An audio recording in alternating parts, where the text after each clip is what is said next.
Bigfoot by Mike Fay. And there are a lot of funny-looking people in the land of make-believe, but Cinderella was the funniest. Her most outstanding feature was her big feet. When she stood up, she looked like a seaplane. Cinderella lived with her beautiful stepmother and three beautiful stepsisters, Weenie, Whiny, and Bo. She had a beautiful stepcat, stepdog, and stepdad. The size of Cinderella's feet caused her many problems. She bounced off the ceiling in ballet class. She always lost at hopscotch, and she had to buy a sock for every toe. However, the worst problem for everyone else was that Cinderella's bunions bothered her. She'd take off her shoes and leave them around town. The giant, smelly shoes would block doorways, stop traffic, and even take up 4 parking spaces if it come on. So when the king and queen of the land of make-believe gave a dance party, they naturally didn't invite Cinderella. What about Cinderella? Asked the king. No, that's what we say. Replied the queen. As soon as they were gone, Cinderella put her feet up and turned on her favorite TV show, Lifestyles of the Royal and Famous.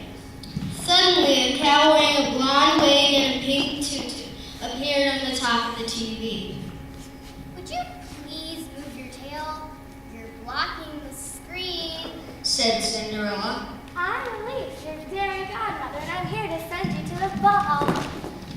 I wasn't right. Said Cinderella. The cow waved her golden wand. Just then, an invitation dropped into Cinderella's hand. OMG!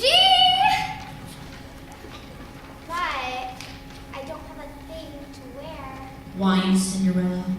Elise waved her golden wand again. Cinderella was suddenly wearing a glamorous, glittering gown. Bibbidi bop moo. I can't find my other sneaker.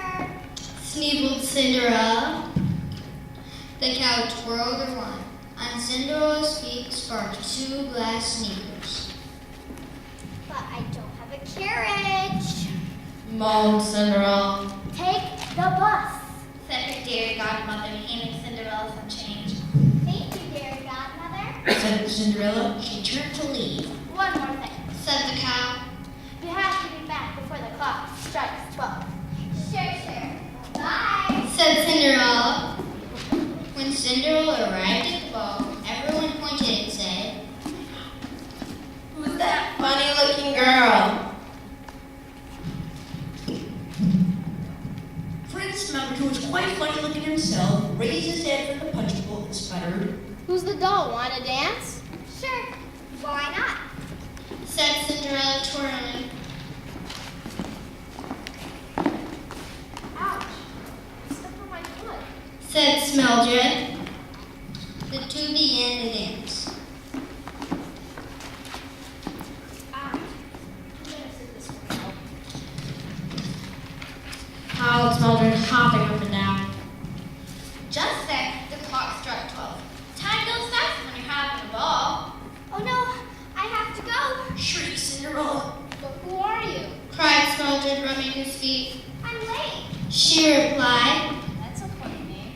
said Smeldred, who wasn't too swift. What's your address? What's your phone number? What's your sign? But Cinderella was gone.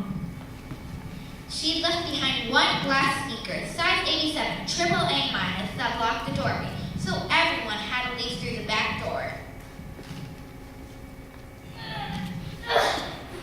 Find that girl. Vowed Smeldred. Using a tow truck, he hauled the sneaker to every maiden in the kingdom. Each girl would put in one foot, then 2 feet, then both hands. Finally, Smeldred arrived at Cinderella's house. Weenie sat in the sneaker.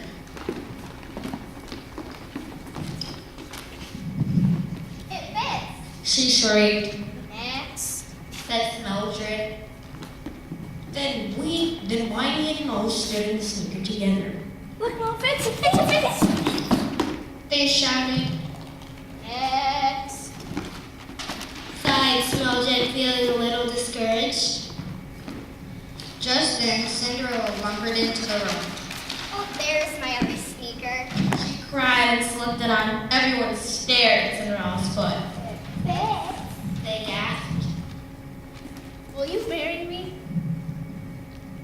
Mildred and throwing himself at her feet.